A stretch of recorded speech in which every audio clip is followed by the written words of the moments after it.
What a pleasure, Maria. Thank you so much for giving me this time, especially given how busy and how much work you have, how much responsibility. Es un placer increíble hablar con usted de nuevo and have you here. There's so many questions, so much I want to talk about, but I want to remind you why you're here. One, first of all, huge fan of yours. You're a great role model for me and for so many Hispanics, in the United States. And so blown away that you can make this time. What I want to do, right? I'm a co-founder of Drift, Elias, and my dream is to document my American dream journey, right? As an immigrant into this country. And I want to share as much information as possible that great mentors of mine did for me as I was going in my career. And so I want to bring your story so more people know about it and inspire many young people that are might be before college, in college, or starting their careers or later in their careers and see what someone like us, right, could do in early times as a woman, as a Latina, and how much you've been able to accomplish. So I want to be able to bring as much of that. Please bring your energy, bring your honesty, transparency, authenticity, and let's share with people because I want to help everybody grow and succeed in the United States, right, and in the whole world. Thank you, thank you for being Well, here. muchas gracias, Elias. And thank you so much for the kind words. Such an honor to be here with you and to be able to have this conversation. I just met you recently, not that long ago, but I'm so impressed with what you're doing, both, professionally and in terms of, paying it forward to the community. I'm very impressed with what you're doing, and I'm here to help you with your mission. Thank you so much. I think really my one of my taglines I say and on LinkedIn, right? I said I focus on people first, right? People first. We build teams first, and then the company and the success follows, right? Without people, we're nothing, right? Yes, no, I mean people is a even for people in technology like we are, right? It's amazing. And I still remember when it became evident early on in my career that the hard part was not, the technology, but was the people, but it was also the most important part. Exactly, because people we invent the technology. Speaking of technology, right? You're an engineer, and a very successful, a very accomplished engineer.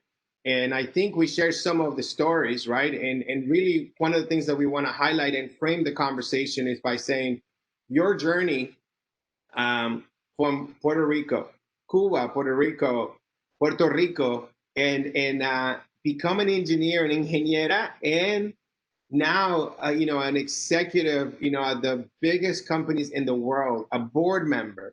And so I want to share some of that journey because everybody has questions like, how do I do that? How did Maria figure these things out? How did she make these choices to transition from one, profession, career path to another? Let's talk about those things and maybe go back to the early days. So what made you go into engineering?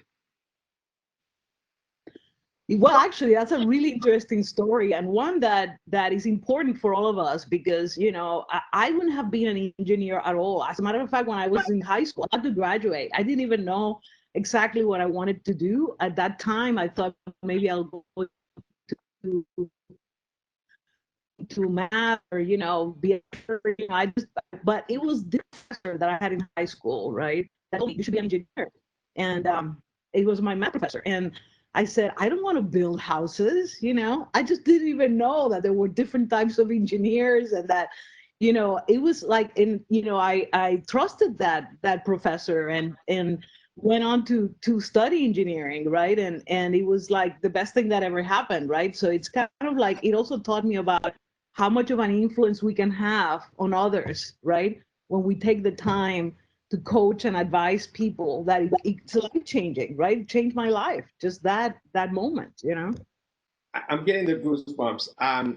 My story is almost exactly the same. It's a little bit inverted. Growing up in Nicaragua, I would see the constructions in the neighborhood, and I would hear the word ingeniero, and those were civil engineers. So to me, engineer was the same thing. It's like it's a construction person, right? But it felt better. You're designing, you're managing the whole construction. And then it was later that I saw a brochure when I lived in LA when I was in 7th grade that said computer science was computer engineering. And then a math teacher in high school did the same thing. I was in math competition. So it's like it's the same thing, right? And you're right that we take for granted helping young people in high school or earlier on, and we do not know the impact that we can make. Look at your life and what you're accomplishing now because of people like that, right? It's unbelievable. And so now, you get onto this path of engineering, and you had some amazing opportunities, right? You go into AT&T. Tell me about that. You shared with me in our last meeting, right, that you were at a very, very special time at AT&T. What happened there? Well, it was interesting because I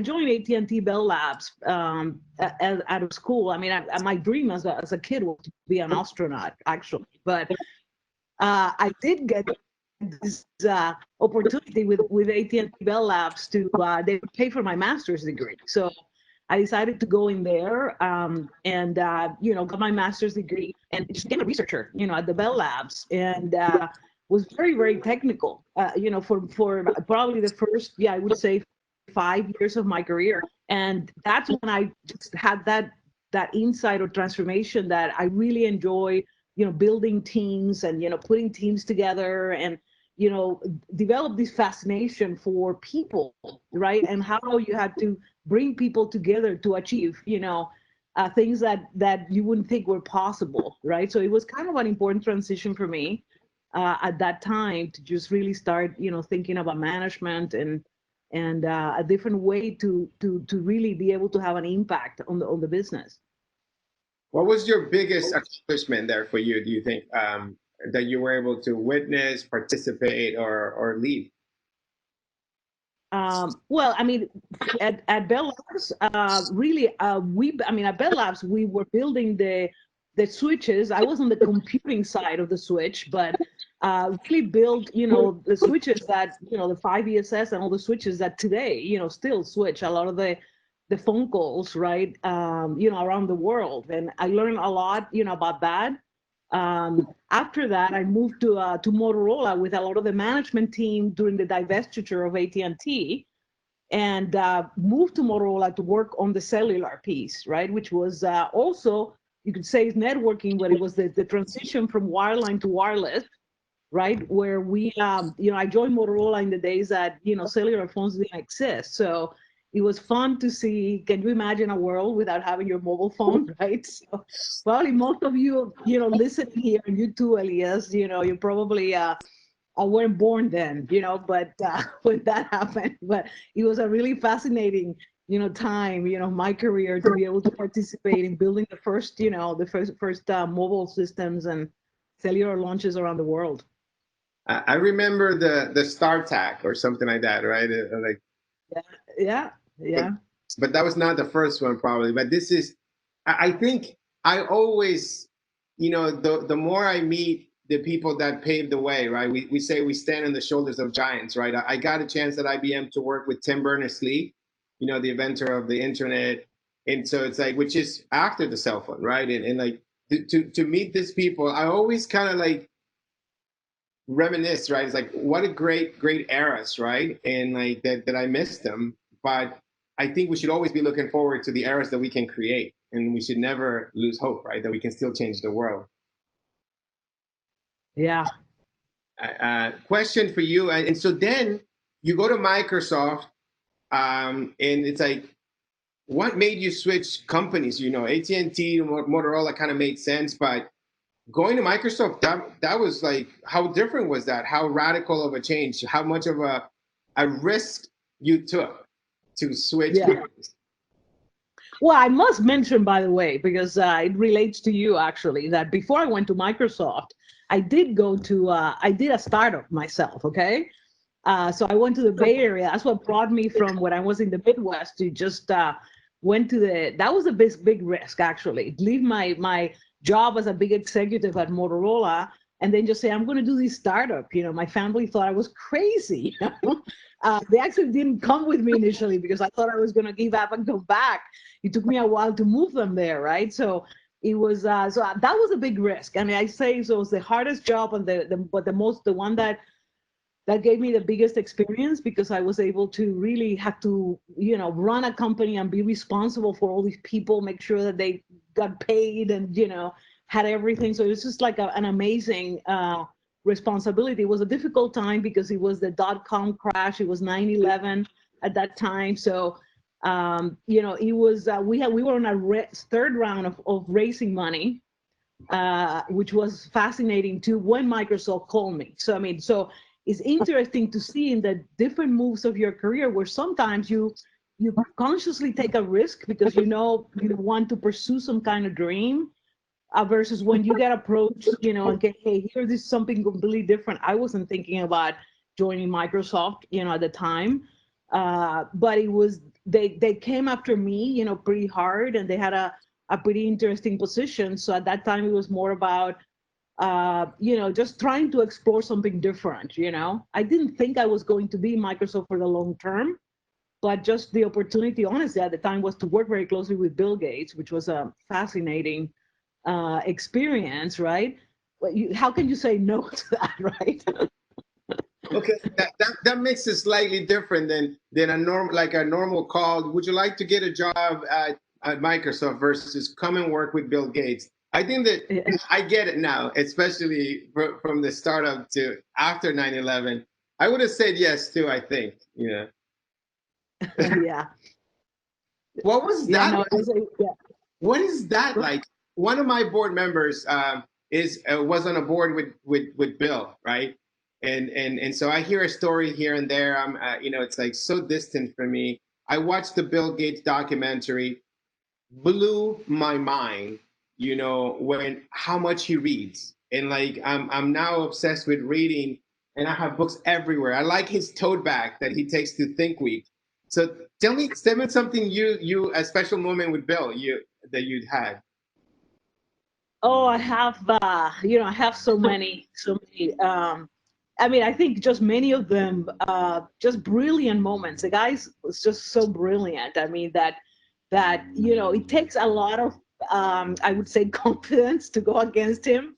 So I have a lot of memories of the probably all the times that he kind of beat me to the whole thinking process, and maybe the one time where I did beat him out of 100 or something, uh, but no, I mean, it was really fascinating. I've learned so much from working with great CEOs, to be honest. And for him, I think I mean, Think Week, everybody knows about that one. I mean, for me, the moments that I probably remember the most is once a year, he took the top 100 vice presidents at Microsoft, and we went into a retreat, and it was the equivalent of the Think, but which was more about bringing things from the people, but it was more about the executive team coming together, and him doing that, brainstorming with everyone, and just really building the strategy for the company. Those were fascinating moments.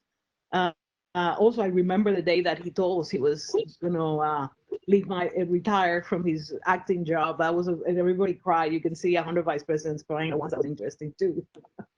Wow, what moments you share. And I'm just like, the more I think, backwards and forwards from this moment on, you have worked with the most historic CEOs, so many of the most historic CEOs in the history of business in the world. It's like, I need to talk to you for weeks. Can I have you for one Think Week?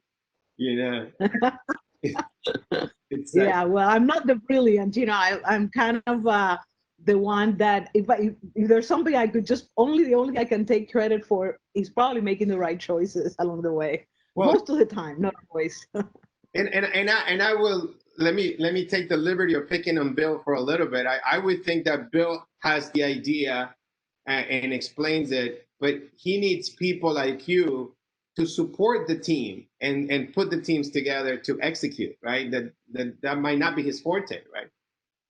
Right, exactly. Yeah, yeah, yeah. And he surrounded himself with a lot of really good talent. I mean, it's good to I always found it. One of the criteria for me to make decisions to join places is actually the opportunity with work with a lot of people that are a lot smarter than I am, because that's really where the great things happen.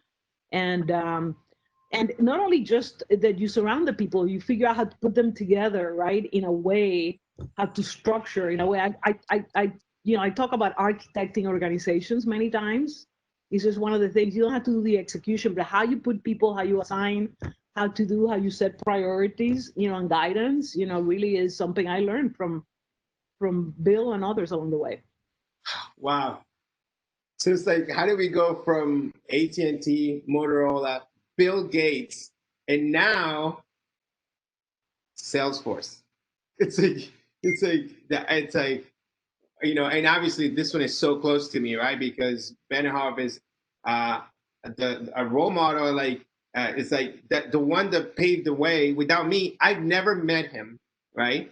And yet he has influenced so much of my career in the past 10, 12 years, right? It's like he is exactly who affects many of my daily decisions because I am in the sales, right? I'm building a Salesforce automation product, right? Mhm. It's like he is there. I have him. It's like omnipresent, and you go there and he contacts you. Tell me more about this. Well, he actually, I contacted him on this guy's, Elias. It's It called was interesting the because, Latina way. it, It's like well, so I left Microsoft. I knew I wanted to get back to the Bay Area because I love the energy and the technology in the Bay Area and the life, California. Just I knew I wanted to come back. So when my daughter um, was about to graduate from high school, I knew it was the right time for me to move. And so I started, I planned my retirement at the time. I thought I was going to retire potentially from Microsoft. and so anyway, at that time, when you announce that you're leaving, in a role like an executive role, you get a lot of calls from companies. And I was talking to a lot of different people. I knew I wanted to take some time off with my daughter and all that, but I did start talking to people. I was about to actually just even join a company when another person that gave me an advice that I remember was this person. He told me, he said, don't go where they want you, go where you want to go, right? So it shifted my mind from answering phone calls, people that wanted me to join them, to thinking really hard. And I remember still that weekend where I just spent the whole weekend thinking about where would I want to go, right? And I picked three companies at the time, which were Google, Amazon, and Salesforce. And people say, why Salesforce? At that time, Salesforce was a little company nobody knew about. Well, it was because it was the CRM system that I used when I was at the startup. And I had, just like a handful of salespeople. That's all we had. And we bought our few licenses from Salesforce and we used it. And, I was fascinated by how that system worked and, the cloud and how where everything else we had servers and all that, we only had to buy the license and everybody was up and running. So I started, it always, Salesforce stayed in my head as something that was an interesting thing for the future. Then I spent my 7 years at Microsoft after that, right? And then it came back to my head, why not?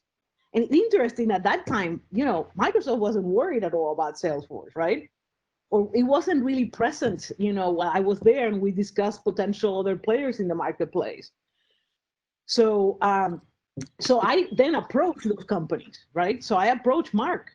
I didn't know him. I just sent him an email and I said, Mark, and here's my story. I've been very impressed with your company, blah, blah, blah. Would you have some job for me, And then, he replied to me the same day, okay? And he said, can you fly out here? I want to talk to you next week, okay? And he wanted to, what he attracted him about me was that I came from a large company that he respected. And so his whole thing was, I want people that have seen the movie of what it takes to run a large company. And I want that because I want to be a large company, right? And I got fascinated by that, and just the other thing that attracted me, which brings me to the what I'm doing right now at Cisco, right, is that he said, I have one problem. This was in the late 2009, where they actually was. I keep thinking a lot about that, given the current COVID situation. Yeah. That it was in 2008, 2009, the last time that the economy and the recession and all that. Well, it was during that time, and at that time, he was running this cloud SaaS company, right? And he was dealing with issues of attrition, churn, right? What we call churn in the SaaS world. And he brought me over and he said, I want to, this is my biggest problem, because right now, doing an economy, situation like this, the most important thing is to keep your customers, because your customers are the ones that you have to retain, right? So I came to Salesforce with that. He said, I'm going to put together a whole bunch of different things, but just coming over, we're going to figure it out.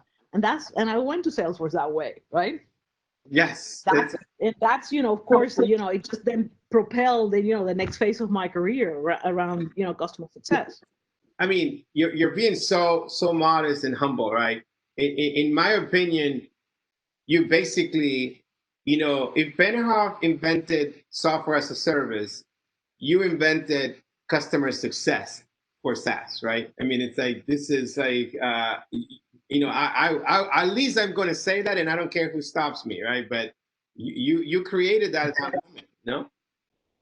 I think I share that with Mark. I think Mark, we at the time, we went through different iterations of this, right? Like, when I joined Salesforce, we called customers for life. Well, it wasn't for my organizations. Then we came up with customer success. But Mark had the vision, so I definitely had to give him the credit. No, of course, but executing, it's like 1% idea, it's like 99% sweat, right? And I think that was you, right? And it's okay. The sweat was mine. Yeah. Exactly. That's what matters, right? And I think as a founder, it's a thing that we have to do, right? We can come up with ideas, but we need to have the right person to make it real, right? And I think you did that. And here I am, my journey right now.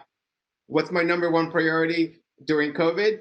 Churn, customers, retaining my customers. I'm hiring a chief customer officer. I have a presentation today for a candidate. I live in this, and this is something that you created and defined. And I'm like, blown away to be talking to one of the earliest pioneers of this space, right? So much to learn. Another thing I want to ask you is like, so for people that might not know the story about Salesforce, the thing I know a little bit is that as Salesforce was scaling, right, there was this issue with reliability, right, and customers were hurting in that, and so and that's when you guys invented trust, and that is one of the special things about Mark, that he has a point of view, right? It's not just about software, but it's about the 1%, right? It's a 111. It's about trust. Those are key things about him and about you. Were you around that time for trust? Yeah, for sure. Yeah, I mean, it's in reality, because it was the burden of taking care of customers during these situations, was mine, right, and my team, and having to do that. Yeah, it was like trust is a very interesting thing, because clearly it really is all about customer focus. It's customer centricity. That is really what it's all about. And for different companies, it's going to be at different times. And if you think about Salesforce or Cisco or any of the great companies, I mean, when you think about the customer first, things happen. At that time we were having, because of scale, because of the growth was so astronomical, the capacity, you couldn't keep up with the capacity. So that would create, kind of disruptions, in the service. But when you're focused on the customer, that matters to the customers, you're listening to them. So you go and you fix it, right? And in that case, was not only fixing them, but the concept of trust had to do a lot with transparency, sharing with the customers at every point of time exactly where you sit. A lot of companies tend to hide this kind of thing, right? And the whole concept of transparency and trust was that, which was a site on the internet where you could see exactly what the status of the system.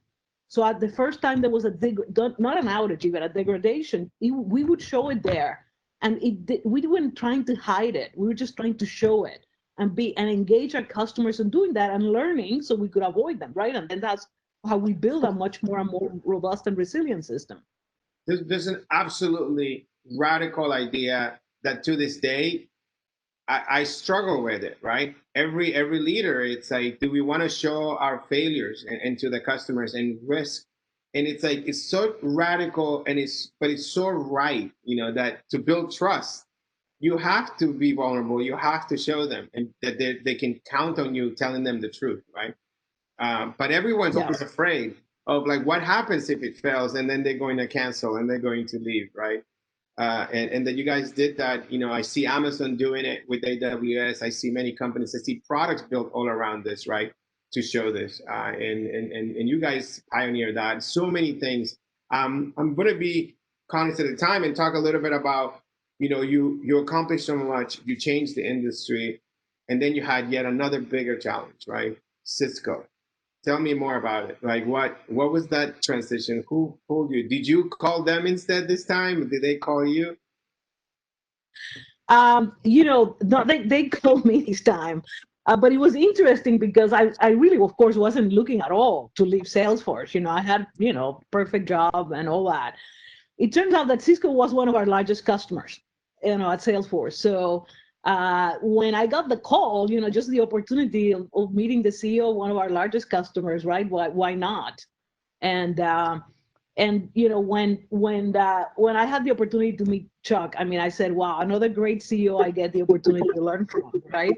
And what a difference. I mean, it's just like if you cannot think about this, from Bill Gates to Mark Benioff to Chuck Robbins, so different, completely different, but so great, in so many different ways, right?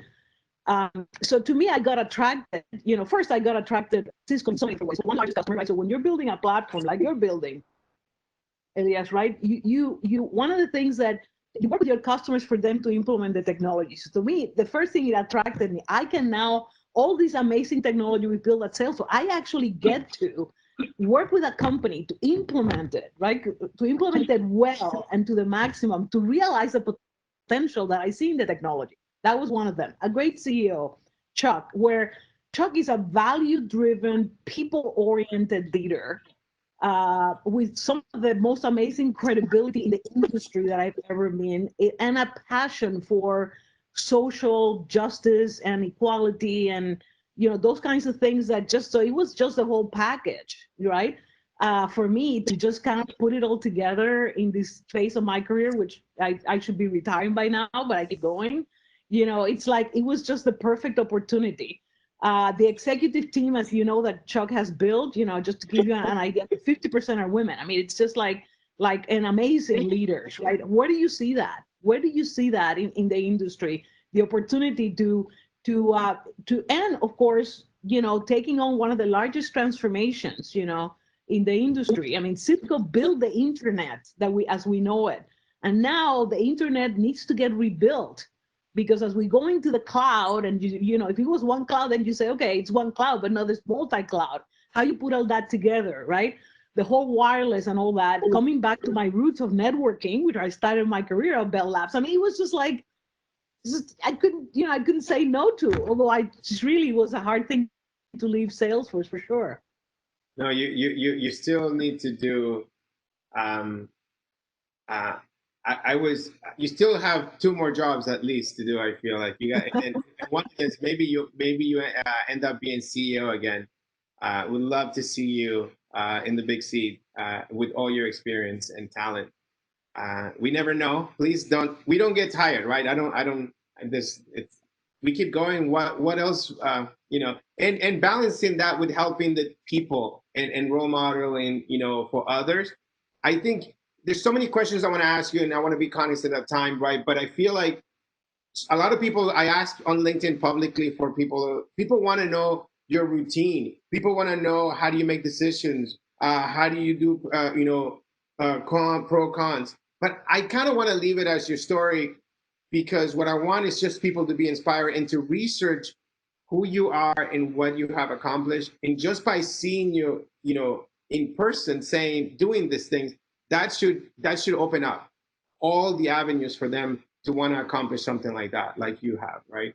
And not necessarily give them the specific what time you wake up in the morning or what book did you read, but it's just they should aspire to be you, right? In many Yeah. ways. I want to ask you, with the little bit of time we have left, I would say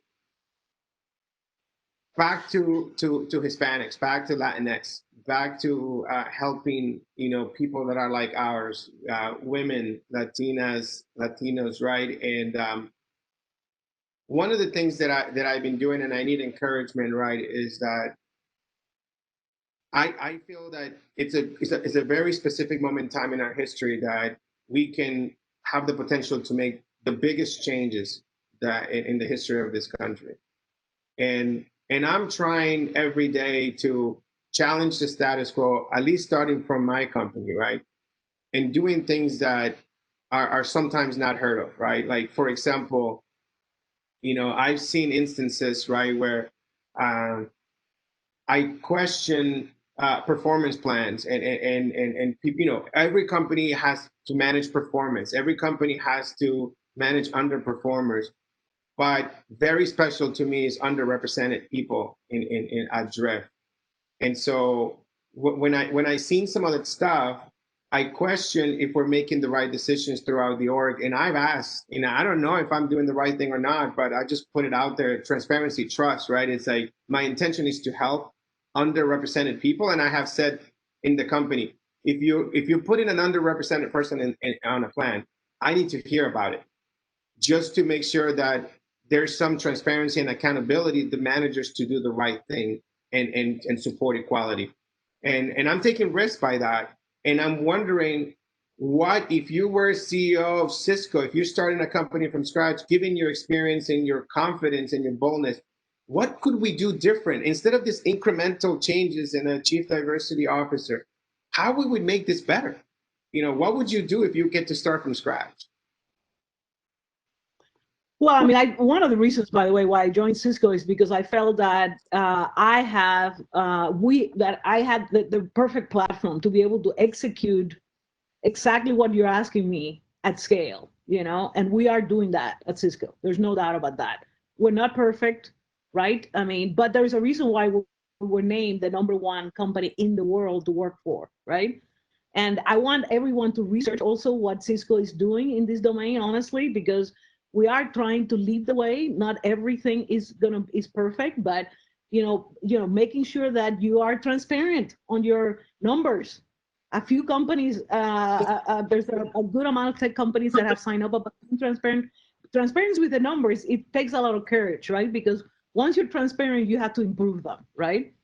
So transparency with the numbers, I think it's super important. Programs that support, diverse workforce, but more, transparency in having the tough conversations.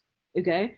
So, for example, we've been having, since the whole social injustice started to take place, since COVID started to take place, Chuck started to lead weekly, calls with the entire company, in which you have, not the whole company, but 5,000, 6,000, 10,000 people every week joining these calls to talk about these topics, bringing speakers in, having tough conversations, right? With a live chat, people, allowing people to express their opinions. And because we believe, we could talk about this forever, by the way, Elias, but one of the things that I tell you a couple of principles that I think have worked for me that are super important. One is a concept that we call proximity. And what that means is really having all the leaders in the company find someone that is different than who they are. So that's got to be part of the requirement. You got to find someone that is different than you, right? And then get proximate to them. So have a conversation that is not about business, but it is about, tell me about you. Tell me about your reality. Tell me about how you feel about working here.